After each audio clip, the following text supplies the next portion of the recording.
101वां सर्ग गुरु द्वारा पुनः आदरपूर्वक पूछे गए श्री रामचंद्र जी ने प्रेम पूर्णानंद में अपनी विश्रांति प्रकट की है। वर्णन। श्री वाल्मीकि जी ने कहा, इसके पश्चात नीचे सभा प्रदेश में जब धीरे धीरे साधुवादों का तांता शांत हो चुका, ज्ञानोपदेश पाकर राजगण विकसित वदन हो गए, संसार भ्रांति के विलीन होने पर लोग अपनी ज्ञान अवस्था के चरित्र को स्वयं ही तत्व की ओर पूर्णतया अग्रसर हुए चित्त से हंसने लगे। सभागत विवेकी लोग चित्त वृत्ति के प्रत्येक प्रणव पूर्वक चिदैक आनंद के सम्यक आस्वादन में तत्पर हो ध्यानावस्थित की तरह शांत हो गए। भातृ सहित श्री रामचंद्र जी गुरु के आगे गुरु जी के दीप्तिमान मुख कर टकटकी लगाकर हाथ जोड़े पद्मासन बांधे बैठ गए तथा महाराज दशरथ ध्यानस्थ से होकर अपने अंदर आदि मध्य और अंत में पवित्रता बढ़ाने वाली अलौकिक जीवन मुक्ति स्थिति का अनुभव कर रहे थे। उस समय मुनि वशिष्ठ जी भक्त राजा आदि की पूजा ग्रहण करने के लिए क्षणभर चुपचाप ठहर कर धीरे धीरे बोले, हे राम, आप अपने विशाल कुल रूप आकाश के चंद्रमा है। हे कमल नेत्र, आप इससे अतिरिक्त क्या सुनना चाहते हैं? अपनी इच्छा के अनुसार बताइए। हे राम जी, आज इस स्थिति का स्वयं आप ऐसा अनुभव करते हैं। इस जागतिक आभास को आप कैसा देखते हैं, ये बताइए। भगवान वशिष्ठ जी के कहने पर गुरु के मुंह को देख रहे राजकुमार श्री रामचंद्र जी ने बिना घबराहट या हिचकिचाहट के मृदु तथा स्पष्ट वचन कहा। श्री रामचंद्र जी ने कहा, हे प्रभु, आपके अनुग्रह से मैं वैसे ही परम निर्मलता को प्राप्त हो चुका हूँ जैसे कलंक से पूर्णतया विरहित चंद्रमा से सुचिन्हित आकाश तल निर्मल हो जाता है। मेरी संसार रूपी दुख प्रदान करने वाली सभी भ्रांतियां शांत हो गई है। मैं निर्मल आकाश के समान अति निर्मल अपने स्वरूप में स्थित हूँ। मेरे अचिद ग्रंथि शांत हो गई है। मेरे सकल विशेषण मतलब उपाधियां विलीन हो चुके हैं तथा ब्रह्म भाव से विशुद्ध जगत में मेरी बुद्धि स्फटिक के मंदिर के मध्य में स्थित स्फटिक मणि की तरह निर्मलतम है। मेरा शांत मन इसके बाद और कुछ उपदेश सुनना तथा कर्म संपादन करना नहीं चाहता है। परम तृप्ति को प्राप्त हुआ वह सुसुप्त के समान स्थित है। मुनिवर, परम शांति को प्राप्त हुए मेरे मन के सकल विषय स्मरण शांत हो चुके हैं। उसका विषय भोगों का कौतुक चला गया है तथा उसके विषय संकल्पों का त्याग कर दिया है। मैं जगत के विषय में मानसिक विषयालोचन रहित, जिसमें फिर बोध नहीं है, ऐसा इंद्रिक विषयालोचन रहित निरामय होकर सोता सा हूँ। पूर्ण रूप से निर्वाण को प्राप्त हूँ, शांत हूँ। यहाँ पर इव शब्द सुसुप्त भान के भी मिथ्या होने से तुर्यावस्था में अवस्थित का द्योतक है। पूर्व की आशाओं से विहलित शरीर में आत्मबुद्धि से स्थिर स्थिति का उपहास कर दीप्यमान फड़क रही अपनी आपकी सुक्तियों से इस समय स्वस्थ होकर निस्संदेह स्थित हो। न उपदेश से, न उपदेश प्रयुक्त अन्य प्रयोजन से, न शास्त्रों से, न बंधु बांधवों से और न इन सबके त्याग से ही मेरा कोई प्रयोजन है, जिसमें केवल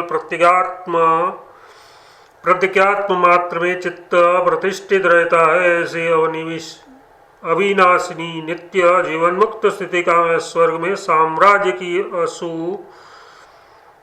असुरादि के क्षोभ से वर्जित जो स्थिति है उसके तुल्य ही अनुभव करता हूँ। मैं बाह्य दृष्टि से, जिसमें नेत्र आदि अंग है, ऐसी स्थिति को प्राप्त होकर भी जगत को आकाश से भी अत्यंत निर्मल एकमात्र चिन्मात्र का स्वरूप ही देखता हूँ। अज्ञानी पुरुष की तरह जगत को जड़ नहीं देखता। ये जगत केवल आकाश मात्र ही है, ऐसा दृढ़ निश्चय वाला मैं इस जगत के मोहनिंद्रा के साथ बाधित होने पर अक्षय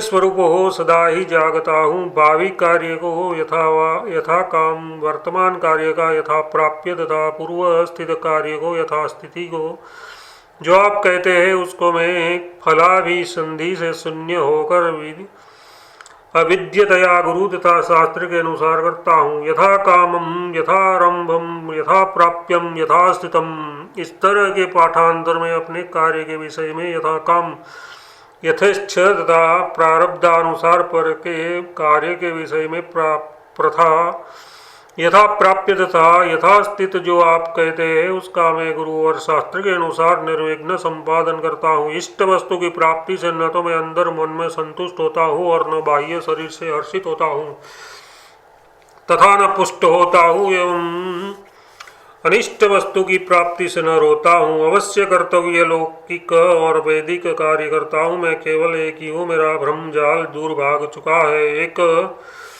इस प्रकार से स्थित हुए मुझे अज्ञानियों के अभिमत बंधु जन राज्य आदि के नाशों से अथवा वृद्धि हास आदि अवस्थाओं से अनर्थ प्राप्ति की आशंका नहीं है। इस आशय से कहते हैं चाहे यह सृष्टि उलझ जाए अथवा प्रलय काल के पवन बहे, चाहे देश सोमवार के समान जनशून्य हो जाए, लेकिन मैं निर्विक्षेप रूप से अपनी आत्मा में स्थित हुए मुनिवर मैं आत्मा राम हूँ, बाह्य इंद्रियों से अलक्ष हूँ, मन से भी दुर्लक्ष्य हूँ, निरामय हूँ। आशाओं से मैं वैसे ही बंधन को प्राप्त नहीं होता जैसे कि मुष्टियों द्वारा आकाश बंधन को प्राप्त नहीं होता। देह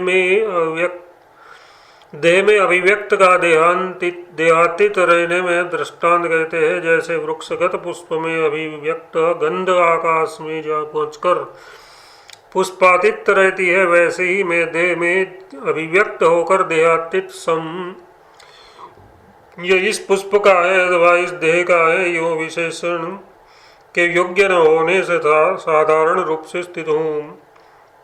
तो आप आगे कैसे और किस तरह व्यवहार करेंगे? इस प्रश्न पर कहते हैं जैसे ही प्रबुद्ध तथा अप्रबुद्ध सब राजा विविध काम धाम वाले राज्यों में व्यवहार करते हैं, वैसे ही हर्ष विषाद और आशा से भी रहित स्थिर एक समदर्शन में आत्मा में स्थिर होकर निशंक हो व्यवहार करता हूँ। अप्रबुद्ध प्रबुद्ध में यही अंतर है कि अज्ञानी हर्ष विषाद और आशा पास से बद्ध अस्थिर तथा विषम दृष्टि रहता है। ज्ञानी हर्ष आदि से रहित स्थित तथा समदृष्टि रहता है। हे प्रभु, सकल विशेष्यानंद के ऊपर स्थित ब्रह्मानंद से मैं सुखी हूँ, अतः एवं अपने शरीर में विषय सुख की मुझे इच्छा नहीं है। बाह्य दृष्टि से सर्वसाधारण जन की तरह मैं स्थित हूँ। मुझे अपनी इच्छा के अनुसार सेवा आदि किसी भी विषय में नियोजित कीजिए। हे सज्जन शिरोमणि, एकमात्र निर्मल ब्रह्म रूप लक्ष्य में दृष्टि वाला मैं जब तक मेरा शरीर रहेगा तब तक सांसारिक स्थिति का निस्संदेह होकर वैसे ही पालन करूंगा जैसे कि बालक अपनी अवस्था के अनुसार क्रीड़ा का अनुवर्तन करता है। हे मुनि नायक, मैं भोजन करता हूँ, पीता हूँ, बैठता हूँ, अपने कर्तव्य का पालन करता हूँ। आपके अनुग्रह से मेरी सब शंकाएं निवृत्त हो चुकी है। श्री वशिष्ठ जी ने कहा, है श्री रामचंद्र जी, ये बड़े सौभाग्य का विषय है कि आपने आदि मध्य और अंत रहित महापुण्य सर्वश्रेष्ठ पद का पा लिया है, जिस पद में स्थित हुए पुरुषों को पुनः शोक दुख नहीं रहता। आप अत्यंत विषमता वाले शून्य विषम स्वात्मा में जैसे आकाश शांत आकाश में विश्राम प्राप्त करता है, वैसे ही पूर्ण विश्रांति को प्राप्त हुए हैं। बड़े हर्ष की बात है कि आप सर्वथा शोक दुख शून्य हो गए हैं। बड़े आनंद का विषय है कि आपको उत्तम स्थिति प्राप्त हो गई है, एवं महासौभाग्य की बात है कि आपकी इस लोक और परलोक में दृष्ट अदृश्य और श्रुत अनर्थ शंका की निवृत्ति हो गई है। वे पुत्र हर्ष है कि आपने आत्मतत्व ज्ञानी होकर बोध से रघुवंशियों की अतीत वर्तमान और भावी कुल संतति को पवित्र कर दिया है। रघुनाथ, इस समय आप मुनि नायक श्री विश्वामित्र जी की इस यज्ञ विघ्न निवृत्ति की असमर्थता को पूर्ण रूप पिता के जीते जी उनकी आज्ञा से राक्षस वध द्वारा पृथ्वी का पालन कर स्थित रहे होइए। हे सौभाग्यशाली राघव, आप सरीखे महापुरुष कुलदीप से युक्त पुत्र पौत्र सेवक बंधु बांधव पैदल सिपाही रथ गज और अश्व समुदाय के साथ सब रघुवंशी शरीर में निरोगी निर्भय और घरों में सदा उदय वाले हो। 201वां सर्ग समाप्त। 202वां सर्ग प्रबोध से यो हर्षित हुए राजाओं का तथा प्रबोध से हर्षित हुए श्री रामचंद्र जी का वर्णन तथा श्री रामचंद्र जी द्वारा ज्ञान निर्मल अपनी स्थिति का वर्णन वाल्मीकि जी ने कहा। हे भरद्वाज, सभा में वशिष्ठ जी का ये वचन सुनकर सब राजा तथा अनन्य लोग अमृत प्रवाह से सींचे हुए की तरह अंदर अत्यंत शीतलता को प्राप्त हुए। कमल नयन श्री रामचंद्र जी अपने मनोज्ञ चंद्रवदन से ऐसे सुशोभित हुए जैसे कि अमृत से पूर्ण मनोहर चंद्रमा के उदय से संपूर्ण क्षीर सागर सुशोभित होता है। तत्वज्ञान विशारद वामदेव आदि सब लोगों ने वह भगवान श्री वशिष्ठ जी ने क्या उत्तम ज्ञान का वर्णन किया, ये बड़े सम्मान से कहा। शांत अंतकरण वाले राजा दशरथ प्रसन्नता से अत्यंत सुशोभित हुए। वे अत्यंत मन संतोष से पूर्णतया रोमांचित शरीर हो एक अपूर्व शोभा को प्राप्त हुए। इसके पश्चात ज्ञानी पुरुषों में बहुत सी साधुवाद कथाओं के प्रवृत्त होने पर श्री रामचंद्र जी ने जिनका अज्ञान छूट गया था, पुनः यह वचन कहा। श्री रामचंद्र जी ने कहा, हे भगवान, आप अतीत और वर्तमान के अधिपति है। आपने हमारा ये अज्ञान वैसे ही पूर्णतया मिटा दिया है जैसे अग्नि स्वर्ण का मल अनन्य धातुओं की मिलावट पूर्णतया मिटा देता है। हे प्रभु, हम लोग पहले केवल शरीर में आत्मदृष्टि वाले थे, इस समय आपके अनुग्रह से सर्वत्र सर्वात्मा दृष्टि हो गए हैं। मैं सर्वात्मा होकर संपूर्ण रूप से स्थित हूँ, निरोगी हो गया हूँ। मेरी सकल आशंका मिट चुकी है। इस समय मैं ज्ञानवान होकर जागरूक हूँ। कभी खेदवान न होने के लिए मैं आनंदित हूँ। कभी खेदवान न होने के लिए मैं आनंदित हूँ। चिरकाल के लिए मैं सुखी हूँ। कभी अस्त न होने वाले के लिए मैं स्थित हूँ। मेरे परम पुरुषार्थ का उदय आविर्भूत हो गया है। हाँ, पवित्रम शीतल ज्ञान रूपी जल से आपने मुझको सींचा है, अतः एवं मैं हृदय में शरतकाल के कमल के समान प्रहष्ट हूँ, विकसित हूँ। आपके अनुग्रह से आज मुझे ये दिव्य साम्राज्य पदवी प्राप्त हो चुकी है, जिनमें स्थित हुए मेरे लिए यह सारा जगत अमृत बन गया है। मेरी मति पूर्णतया प्रसन्न हो चुकी है। मेरा समस्त शोक निवृत्त हो गया है। मैं अलौकिक शांति से सकार्य मूल अज्ञान के नाश से अमलाशय रूप आत्मा में आनंद को प्राप्त हो गया हो। भली भांति परीक्षा करके देखे गए आत्मा से ही स्वतः सिद्ध निर्मलता को मैं प्राप्त हो चुका हूँ, अतएव मुझको नमस्कार है। 202वां सर्ग समाप्त। 203वां सर्ग मध्याह्न काल का सूचक तुरी का कोष। दिनचर्या निशा का आगमन तथा प्रातः काल सभा के सामने श्री रामचंद्र जी के संदेह अभाव का वर्णन। श्री वाल्मीकि जी ने कहा, इस प्रकार जब भगवान वशिष्ठ जी तथा श्री रामचंद्र जी आपस में विचार कर रहे थे, उस समय मानव उनके विचार विमर्श को सुनने के लिए भगवान सूर्य आकाश के मध्य में ही पहुँचे। इसके पश्चात दसों दिशाओं में प्रकाश श्री रामचंद्र जी की महामती के समान पदार्थ राशि स्पष्ट रूप से प्रदर्शन के लिए जल्दी तेज हो गया। कुछ समय उद्यान के तालाब विकसित कमलों से विशाल काय होने के कारण, प्रफुल्ल हृदय कमल होने के कारण विकसिताकार वहां पर बैठे हुए राजाओं की तरह खूब सुशोभित हुए। मोतियों की घनी झालर वाला स्फटिक मणि का झरोखा, जिसमें भगवान सूर्य का प्रतिबिंब संक्रांत था, आकाश में तैरता हुआ सा नाचता था। पद्मराग मणियों में संक्रांत सूर्य की आकाश में फैली हुई तेज दीप्ति वाली किरणें प्रतिबिंब कांतियाँ ऐसी स्फुरित होती है जैसे कि स्वच्छ उपदेश ज्ञान वाला स्फुरित होती है।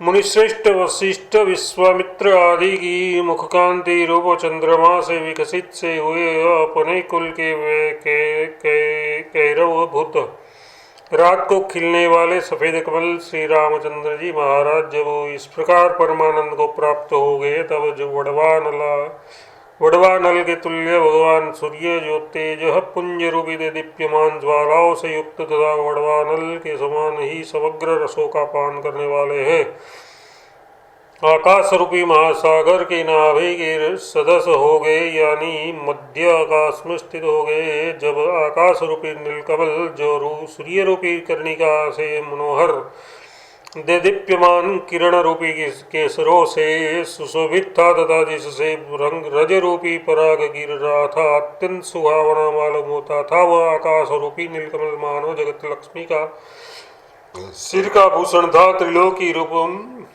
नायिका का कर्णाभरण कानों का आभूषण था, वह कर्णाभरण और शिरोभूषण भीतर जड़े हुए चमकीले सितारे रूपी विविध रत्नों से सुशोभित था। जब दिशा रूपी नायिकाओं ने विशाल पर्वत शिखर रूपी हाथों से धूप से मिश्रित जल रहित महामेघों को दर्पणों की नाई पकड़ रखा था, तथा जब सूर्य रहित भी आकाश श्रेष्ठतम सूर्यकांत मणियों से निकली हुई आग से प्रदीप्त होने के कारण सूर्य से भी दोगुना सा जल रहा था, उस मध्याह्न समय में समय की सूचना देने के लिए बजने वाले शंख प्रलय काल की वायु से पूर्ण सागरों की तरह प्रचुर मुख वायु से पूरित होकर बजे। कमलों पर ओस की बूंदों के समान लोगों के मुखमंडलों पर पसीने की बूंदों ने स्थिति की, जिनका आकार प्रकार इधर उधर बिखरे हुए मणियों के समान था। जैसे वृष्टि और नदी का जल सागर को भरता है, वैसे ही घर की दीवारों में टक्कर लगने से प्रतिध्वनि के रूप लौटे हुए तथा प्राणियों के कर्मत्वरा प्रयुक्त शब्द संभ्रम से पृष्ठ हुए शब्द ने लोगों के कानों को भर दिया। मध्याह्न काल में सुहासिनी सौभाग्यवती महिलाओं द्वारा गर्मी की प्रखरता को शांत करने के लिए उड़ाई हुई सफेद कर्पूर युक्त जल सिंचन रूपी नूतन मेघमाला उल्लास को प्राप्त हुई। महाराज दशरथ सब सामंतों भूपतों ने अपने अंगरक्षक चाकर आदि महामुनि वशिष्ठ तथा श्री रामचंद्र जी के साथ सभा में बैठे सभा से उठे। सब राजा राजकुमार मंत्रीगण मणिवृंद परस्पर पूजा सत्कार पाकर बड़ी प्रसन्नता के साथ अपने अपने घर को गए। अंतःपुर के प्रमुख गृहों में पंखों की वायु से उड़ाई गई कपूर की धूलि से पूर्व ही मेघमाला उदित हुई। इसके पश्चात मध्याह्न काल की तुरियों की ध्वनि दीवारों में टकराकर प्रतिध्वनि हुई। तब वाक्य प्रयोग में निपुण मुनिश्रेष्ठ श्री वशिष्ठ जी ने ये वाक्य कहे, श्री रामचंद्र जी, आपने श्रोतव्य सब कुछ सुन लिया है और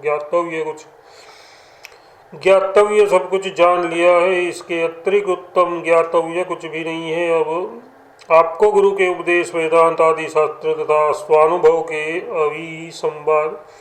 अभिसंवाद के लिए एकार्थ निष्ठता रूप एक वाक्यता करनी चाहिए, ऐसा कहते हैं। राम, जिस प्रकार मैंने आपको उपदेश दिया है, जिस प्रकार आपने वेदांत शास्त्रों से जाना है और जैसा आपका अपना अनुभव है, उस प्रकार सबकी एक वाक्यता कीजिए। हे महामते, यथा प्राप्त कर्तव्य का पालन करने के लिए आप उठिए। हम लोग मध्याह्न स्नान के लिए जाते हैं। ये हम लोगों का मध्याह्न का समय व्यतीत हो रहा है। हे भद्र, अपनी आशंका की विनिवृत्ति के लिए आपको जो सुंदर वस्तु पूछनी हो, वह प्रातः काल आप पुनः पूछ लीजिएगा।